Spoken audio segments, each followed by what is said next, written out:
अस्सलाम वालेकुम। किसी ने कमेंट किया कि आप हमें बागवा लव ट्रैप के बारे में भी बयान बताएं।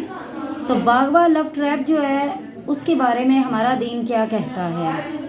देखिए, सबसे पहली बात तो ये है कि ये स्टार्ट कहाँ से होता है। जब हम लोग अपने बच्चों पर गौर नहीं करते कि हमारे बच्चे किस गैदरिंग में हैं, लड़के के दोस्त कैसे हैं, लड़की की सहेलियाँ कैसे हैं। जिन घरों में इंडियन फिल्म्स बड़े शौक़ से देखी जाती हैं, गाने सुने जाते हैं, उन घरों में ये कीड़ा पैदा होता है। अब ये परवान कैसे चढ़ता है कि जब हम लोग अपने बच्चों से ये पूछते ही नहीं कि बेटा आप जिस दोस्त के घर गए थे, जिस सहेली के घर गए थे, वो कैसी है।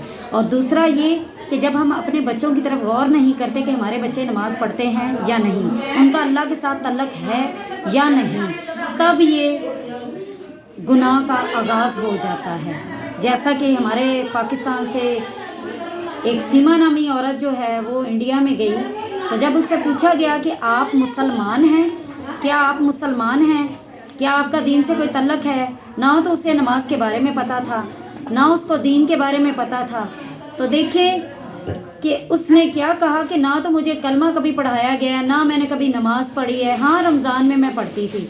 तो जिन घरों में नमाज और कुरान पढ़ा ही नहीं जाता, वहाँ की बच्चियाँ बागवा लव ट्रैप जैसे जरासीम में मुब्तला हो जाती हैं। और हमारा मज़हब तो ये कहता है कि मुसलमान औरत के लिए मुसलमान मर्द, काफिर मर्द के लिए काफिरा औरत। और हमारा दीन कहता है कि काफिर बादशाह से बेहतर है ग़ुलाम मुसलमान। तो इसलिए हमारा मज़हब इस चीज़ की इजाज़त नहीं देता।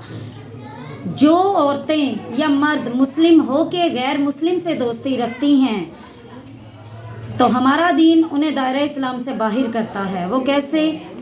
मैं ये नहीं कहूँगी कि आप गैर मुस्लिम से दोस्ती ना रखें, लेकिन जो जायज़ दोस्ती है वो रखें, नाजायज़ तल्लक ना बनाएं। वो इस तरह से कि गैर मुस्लिम काफिर मर्द जो है उसके साथ मुसलमान मर्द कारोबार के लिए या दोस्ती कर सकता है। हमारा दीन इस चीज़ की इजाज़त देता है, क्योंकि हमारे नबी ने गैर मुस्लिम से तोहफे लिए भी थे और दिए भी थे, ठीक है ना। तो इस तरह से दीन फैला था। लेकिन एक मुस्लिम औरत गैर मुस्लिम मर्दों में बैठ के जब एजुकेशन हासिल करती है तो वो इसमें मुब्तला हो जाती है। हाँ, होती हैं कुछ ईमान वाली औरतें कि जो अपने ईमान को काबू में रखती हैं और अल्लाह उन्हें बचा लेता है। जब हज़रत आदम अलैहिस्सलाम को जन्नत से निकाला गया तो उसकी सबसे बड़ी वजह क्या थी कि शैतान ने वर्गलाया था। और अल्लाह कुरान में कहता है कि शैतान तुम्हें वहाँ से देखता है जहाँ से तुम शैतान को नहीं देख सकते, और ये वहाँ से हमला करता है जहाँ से तुम सोच भी नहीं सकते। तो ये बागवा लव ट्रैप एक शैतानी हरबा है जो कि जिसके कह लो कि असर में हमारी नौजवान नस्ल आ रही है।